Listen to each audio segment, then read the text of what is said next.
rachetés par grâce.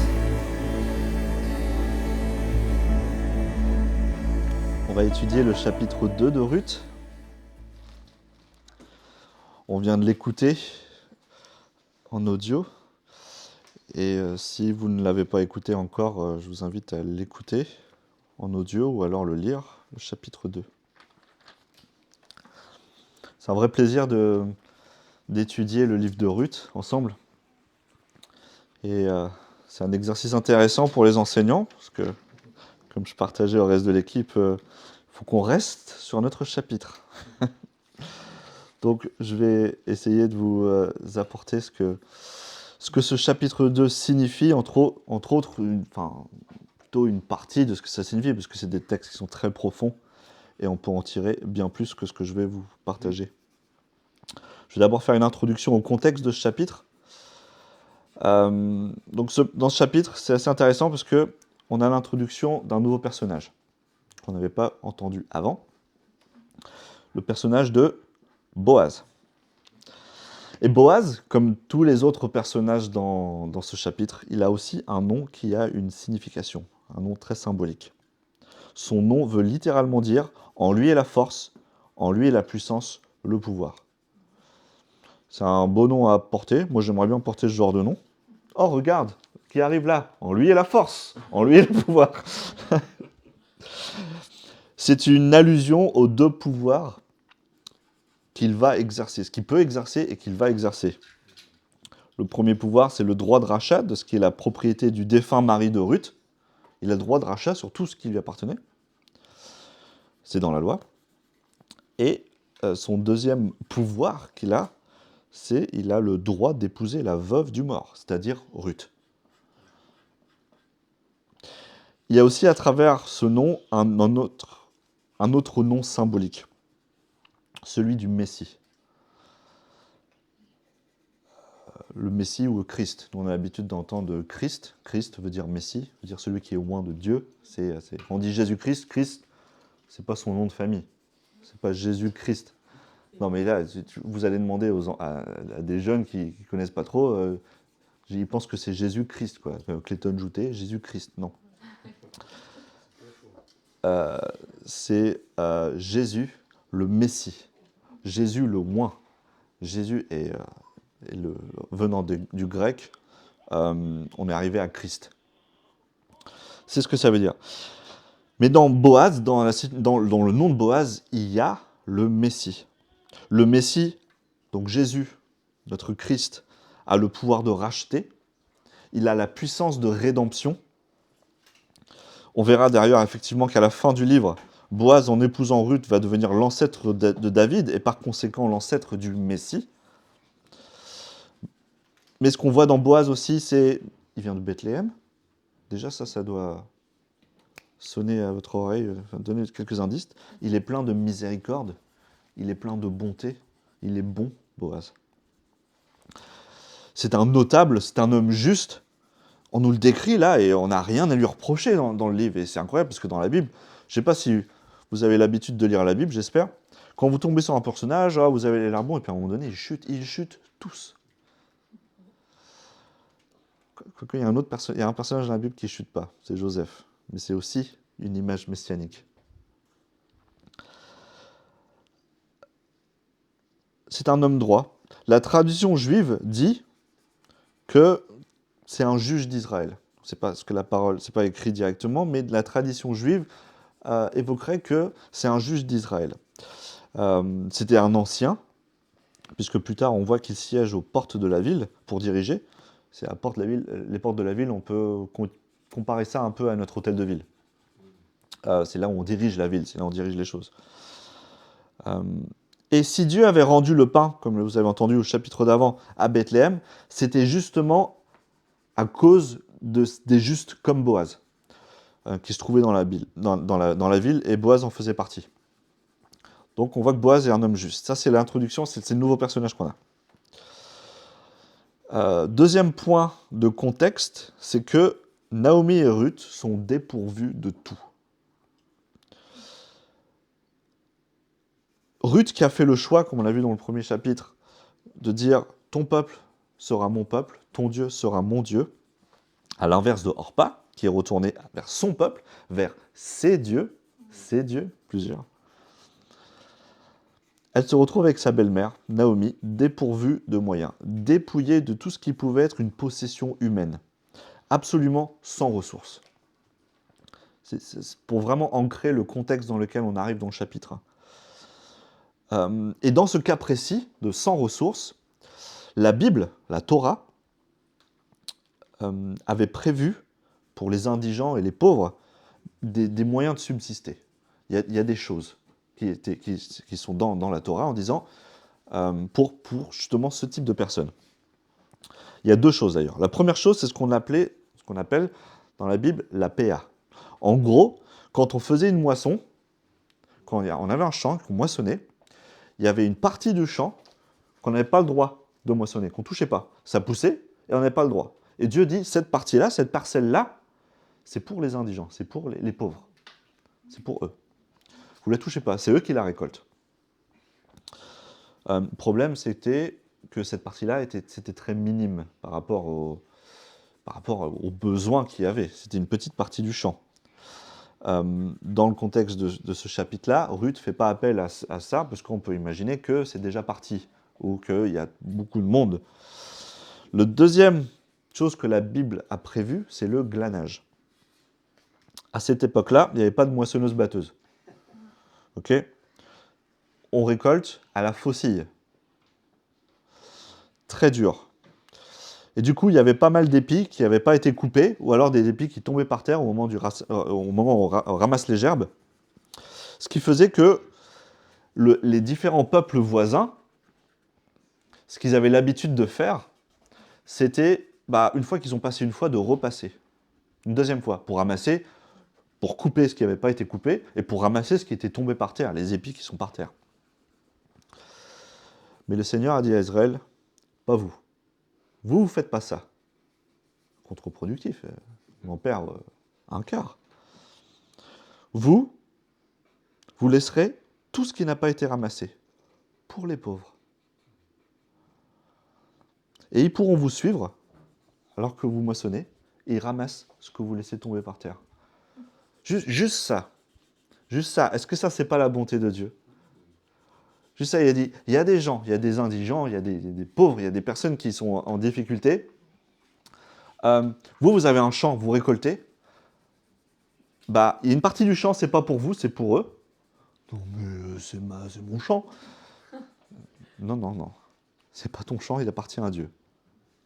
Il te laisse la grande majorité. Ce qu'il te demande, c'est de donner une partie aux pauvres. C'est le sien, il fait ce qu'il veut avec. Et les grains qui tombent par terre, pareil, ils ne sont pas à toi, ils sont à lui. Et tu les laisses par terre parce qu'il y a des gens qui vont les ramasser parce qu'ils en ont besoin. Toi, tu fais avec ce que tu auras. Et ce que tu auras récolté sera largement suffisant. Pourquoi ? Parce que je suis Dieu et que tu auras assez. Pas parce que tu penses que tu vas avoir assez ou parce que tu calcules bien, parce que je pourvois. Et ça, c'est un aspect qu'on va voir dans ce chapitre. Ça, c'était pour l'introduction. Donc, nouveau personnage et un contexte de pauvreté pour Ruth et Naomi. Donc, à peine arrivée de Moab, Ruth déclare à cette belle-mère « Je vais aller glaner ». Donc, par là, on sous-entend, on comprend qu'elle connaît une partie de la loi. Comme Kat nous l'avait évoqué, Naomi a sûrement partagé beaucoup de choses et elle est issue quand même d'une famille, son mari était juif. Donc par ça, on comprend qu'elle connaît quand même la règle. Ou qu'elle en a entendu parler. Donc à peine arrivée, elle dit « Je vais glaner ». Pas question que Naomi le fasse. Pas question. Naomi est âgée. C'est un travail extrêmement difficile, parce que déjà, c'était très difficile de le couper à la faucille. Donc imaginez la difficulté de ramasser parmi la terre les grains. C'est un travail extrêmement difficile, beaucoup plus difficile que la moisson en soi. Pas question que Naomi le fasse. Elle est vieille. Là, Ruth refait référence encore à son nom, la fidèle. Elle reste fidèle, même encore là. T'inquiète pas, ce couple de femmes qui sont là, qui sont dans la pauvreté la plus extrême, Ruth a dit, non, c'est moi. Moi, je vais aller glaner. Et elle va dans le premier champ qui se présente. Un hasard?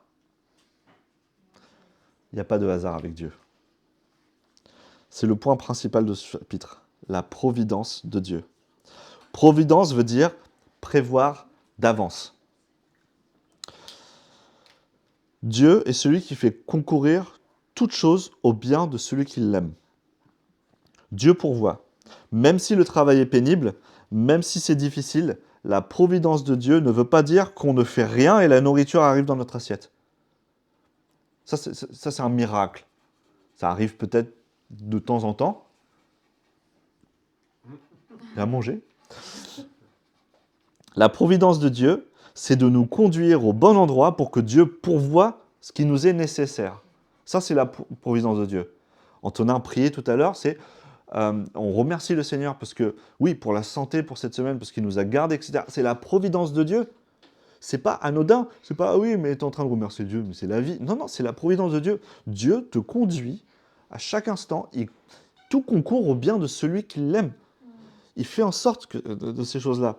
Ça, c'est la providence de Dieu. Vous marchez vivant en bonne santé dans la rue parce que Dieu pourvoit à tout.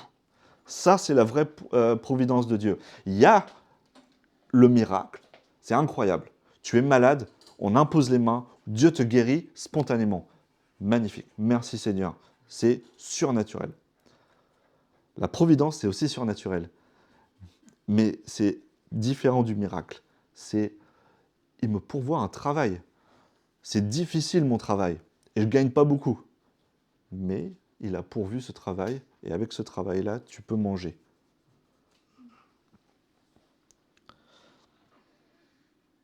Là, on voit que certains pourraient dire, non mais Dieu ne pourra pas. Si Dieu pourvoyait, d'un seul coup, en fait, ils trouveraient qu'ils ont un champ à eux, et puis les gens ils viendraient, et puis ils récolteraient pour eux, et puis d'un seul coup, ils ont un truc qui est plein de manger. Non, Dieu a pourvu, déjà dans sa loi, que ceux qui sont pauvres seraient nourris. Ça, c'est la providence de Dieu. Et Dieu a pourvu à Ruth d'arriver dans le bon champ au bon moment. Elle voit un champ. Ruth, elle ne connaît pas Boaz. Elle ne connaît pas la famille de Boaz. On le sait pourquoi, parce qu'après, elle dit « je suis allée chez Boaz », et puis d'un seul coup, elle apprend que c'était un proche parent. Mais Ruth, elle va dans le premier champ qui se présente, et elle travaille dur.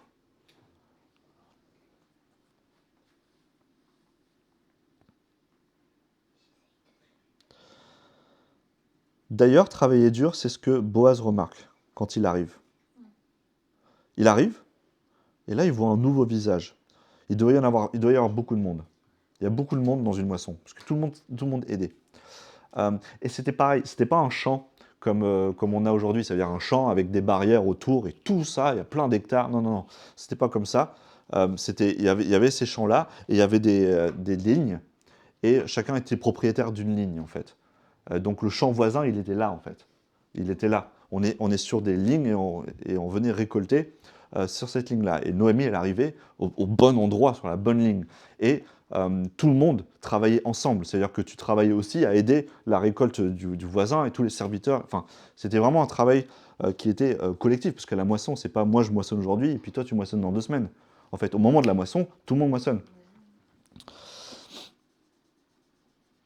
Boaz remarque. Il remarque le courage de Ruth qui travaille sans se plaindre et sans arrêt. Ça, c'est quand même fou. Parce que vous n'avez rien à manger. Vous êtes sur le point de mourir parce que vous n'avez rien pour subsister.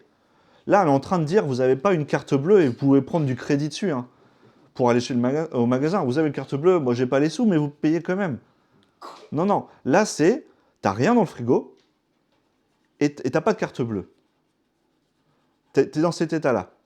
Donc, si tu manges pas, si tu trouves pas à manger, en fait, tu ne manges pas. Et au bout d'un moment, si tu manges pas, tu meurs. C'est... À moins que vous ayez un corps différent que le mien. Antonin plus vite que les autres.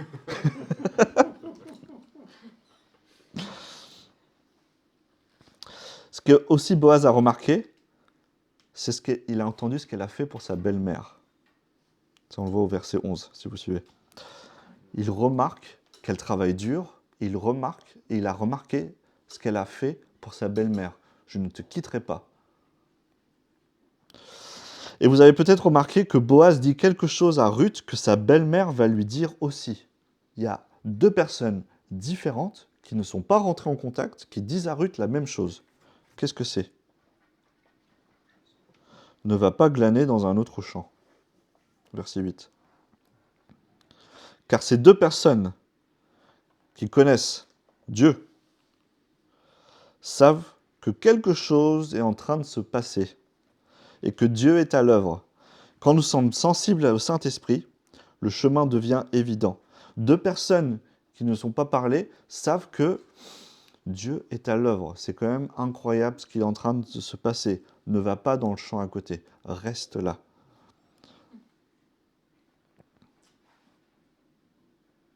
Parce qu'ils savent que derrière, il y a la providence de Dieu. Dieu est en train de pourvoir. Et Boaz, qui est un notable, qui est une personne bonne, qui aime le Seigneur, parce qu'il d'ailleurs, il leur déclare tout de suite, quand il arrive dans le champ, enfin, on voit tout de suite qu'il soumet tout au Seigneur, il sait que derrière, il y a une providence. Quelque chose est en train de se passer. Et Noémie donne le même conseil que Boaz. Boaz lui dit, reste dans mon champ. Il y a un truc qui est en train de se passer. Dieu est en train de pourvoir, et pourvoit beaucoup plus. Toi, tu n'es pas encore pleinement conscience de ce que Dieu est en train de faire, mais déjà, le Saint-Esprit est en train de parler. Et quand elle rapporte à Noémie ce qui se passe, Noémie dit « Oh !» Elle reprend courage. Elle passe de Mara et elle redevient Noémie, parce qu'elle voit Dieu à l'œuvre. Dieu ne m'a pas laissé tomber, Dieu ne m'a pas abandonné. Dieu est en train de nouveau de pourvoir. Reste dans la providence de Dieu. Elle était complètement découragée, elle est encouragée juste parce que Ruth, a été dans un champ et revient avec de l'abondance. Elle dit, purée, Dieu pourvoit, c'est la volonté de Dieu. Reste. Ça, c'est vraiment important pour nous. Boaz dit quelque chose d'intéressant à Ruth. Que l'Éternel te bénisse, ma fille, toi, sous les ailes duquel tu es venu te réfugier. Réfugier, pardon.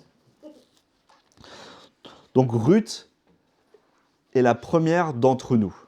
Pourquoi la première d'entre nous? Ruth est une non-juive. Okay, elle arrive dans un peuple juif. Nous, ici, nous sommes non-juifs. Je ne parle pas de l'Église, parce que l'Église est composée des juifs et des non-juifs. Là, je te parle d'une partie de l'Église qui sont les non-juifs. Et nous sommes comme Ruth. C'est la première d'entre nous. Elle est venue se réfugier sous les ailes du Dieu d'Israël. Et en ça, nous devons faire comme elle. Donc je récapitule cette première partie, la providence de Dieu. Dieu pourvoit pour ceux qui disent « ton peuple sera mon peuple, ton Dieu sera mon Dieu », sous lesquels ils viennent se réfugier. Et restons dans le champ de la providence. Restons là où Dieu est en train d'agir. Soyons sensibles au Saint-Esprit, comme Boaz et Naomi, pour se dire « non, reste dans ce champ ».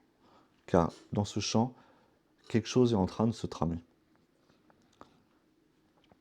La deuxième partie de ce message-là, la première c'était la providence de Dieu, la deuxième c'était le repas. Ici, le repas que Ruth partage avec les moissonneurs et Boaz est une réalité prophétique. Je vais parler de l'aspect prophétique. Boaz dit au verset 14, « Approche-toi, assieds-toi à côté des moissonneurs et trempe ton pain dans la vinaigrette. » Ou dans le vinaigre, ou en fonction de votre version. J'aime bien dans le livre audio, c'est donc Christophe qui joue Boaz qui dit ça, et il le dit bien, parce qu'à ce moment, à chaque fois qu'il le dit, je m'interpellais. C'est quand même une phrase importante, je crois. Et quand on va l'étudier, on voit que cette phrase-là est bourrée de sens prophétique. S'asseoir à côté des moissonneurs, déjà. C'est une non-juive et les moissonneurs sont juifs. Ok ? On est dans un repas. Ok ? C'est une prophétie de ce qui se passera à la fin des temps. Les moissonneurs qui sont juifs, Ruth non-juive, à la fin des temps, il n'y aura pas de différence entre juifs et non-juifs. Ils seront assis les uns avec les autres. lors d'un grand repas qu'on appelle les noces de l'agneau, le banquet eschatologique, si vous voulez, c'est un terme plus compliqué. C'est le grand repas où on sera tous réunis et on mangera ensemble, juifs, non-juifs, Ruth avec moissonneur, et Jésus, Boaz. C'est quand même incroyable. C'est ce que Paul enseigne, Éphésiens 2, 14, 16, je vais vous le lire. Jésus a renversé le mur de séparation des deux, il n'en a fait qu'un, il a fait qu'un, on les réconcilie. Vous trouverez le passage. En fait, il a réconcilié pour qu'on soit qu'un par le sang de la croix.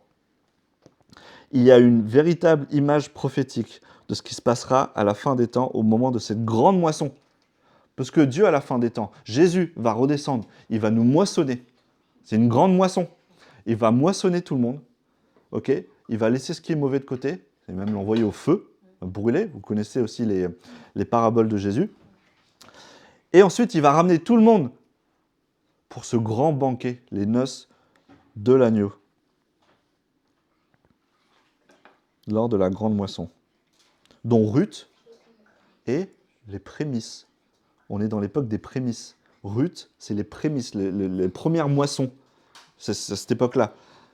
Donc Ruth est le prémisse des non-juifs qui se tournent vers Dieu. C'est incroyable que ça arrive vraiment là, après les juges, c'est longtemps avant David même. C'est écrit qu'elle mangea et qu'elle fut rassasiée. Elle mangea, ça c'est pour le monde, on mange du pain dans ce monde, et elle fut rassasiée, ça c'est pour le monde qui vient, le pain qu'on a en abondance. Le pain que Jésus nous donne, Jésus est le pain de vie. Il nous donne la vie en abondance, pas ici, mais après. Donc elle mange le pain, et après elle est rassasiée. Nous on mange du pain de vie, on mange, nous on vient chercher le pain qui est Jésus. Parce que quand on prend la scène, on symbolise aussi qu'on mange le corps de Dieu, donc on mange le pain de vie, mais on n'est pas du royaume, et un jour, on mangera et on sera rassasié à jamais. La vie en abondance, c'est-à-dire la vie éternelle. Il y a aussi une allusion ici à la multiplication des pains. La foule a mangé les pains, et Jésus leur dit, « Oui, vous êtes rassasiés des pains, mais vous n'avez pas compris que derrière ce pain de la terre que je vous ai donné, il y a le pain du ciel, du pain du royaume de Dieu. » C'est ce que nous devons demander à Dieu chaque jour. Quand Jésus nous apprend à prier, il dit « Donne-nous notre pain quotidien ». C'est un texte très difficile à interpréter. Il y a plusieurs interprètes. La traduction qui est beaucoup plus proche de l'hébreu, c'est « Donne-nous notre pain qui ne cesse de se renouveler ». Excusez-nous, il y a eu un problème avec l'enregistrement. Je vais vous finir le message maintenant. Ensuite, il y a cette histoire de vinaigre. Qu'est-ce que cette histoire de vinaigre ? Ici, le rapprochement il est clair, avec le psaume 69 et surtout 22. « Ils m'ont abreuvé de vinaigre », c'est écrit. C'est le psaume 22, vous savez, c'est celui qui a été prononcé par Jésus à la croix. « Mon Dieu, pourquoi m'as-tu abandonné ?» que Jésus disait sur la croix. Et pour que l'écriture soit accomplie, une de ses dernières paroles qui était sur la croix, c'était quoi ? « J'ai soif ». Et on lui donne quoi à boire ? Du vinaigre. Donc ici, le vinaigre représente la souffrance de notre Messie, de Jésus. Pour que le royaume de Dieu puisse venir, il faut que le Messie souffre. Et il faut que les disciples du Messie trempent aussi leur pain dans ce pain du royaume, le pain de Dieu qu'on lui demande, dans le vinaigre. Le pain du ciel. Ce sont déjà les bénédictions du royaume de Dieu. Quand on demande le pain du ciel, c'est les bénédictions du royaume de Dieu. Nous en voulons tous, bien sûr, mais il faut que ce pain soit trempé dans du vinaigre. Ce qui veut dire qu'il n'y a pas de bénédiction de Dieu sans souffrance. Il n'y a pas de bénédiction de Dieu non plus sans participer aux souffrances du Messie. Si quelqu'un veut venir après moi, dit Jésus, si quelqu'un veut me suivre, qu'il renonce à lui-même, qu'il prenne sa croix et qu'il me suive. Si nous voulons avoir notre place au festin, comme nous l'avons vu plus tôt, des noces de l'agneau, comme Ruth, il faut que nous trempions notre pain, le pain du royaume de Dieu, dans le vinaigre. Vous comprenez? Ce pain, la représentation du pain et la représentation du vinaigre, des souffrances dans lesquelles on doit tremper notre pain, celle que Jésus a portée sur la croix aussi. Ruth, qui était venue avec rien, repart avec beaucoup. Non seulement elle mange et est rassasiée, mais elle emporte tout ce qu'elle a glané avec elle. Mais ça, elle l'emporte seulement après le repas.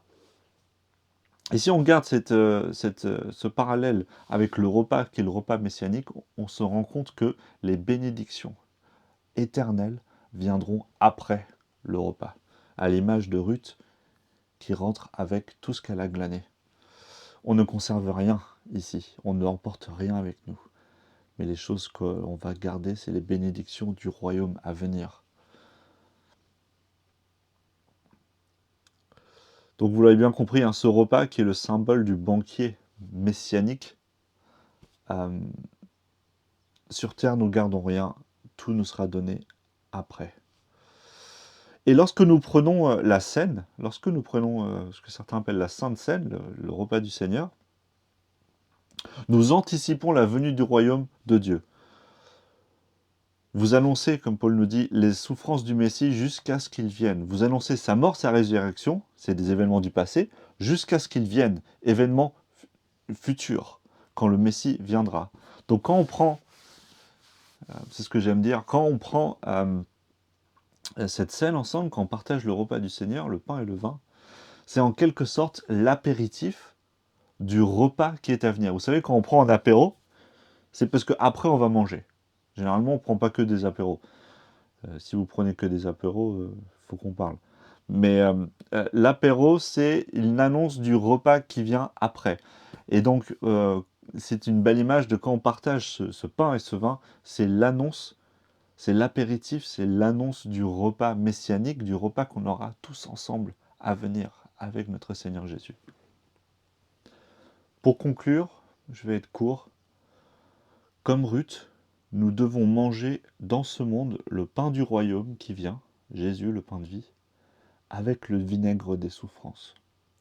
Et alors, un jour, nous serons associés au festin des noces de l'agneau dans le ciel pour cette grande Pentecôte céleste et éternelle qui est prophétisée ici et symbolisée dans ce livre de Ruth.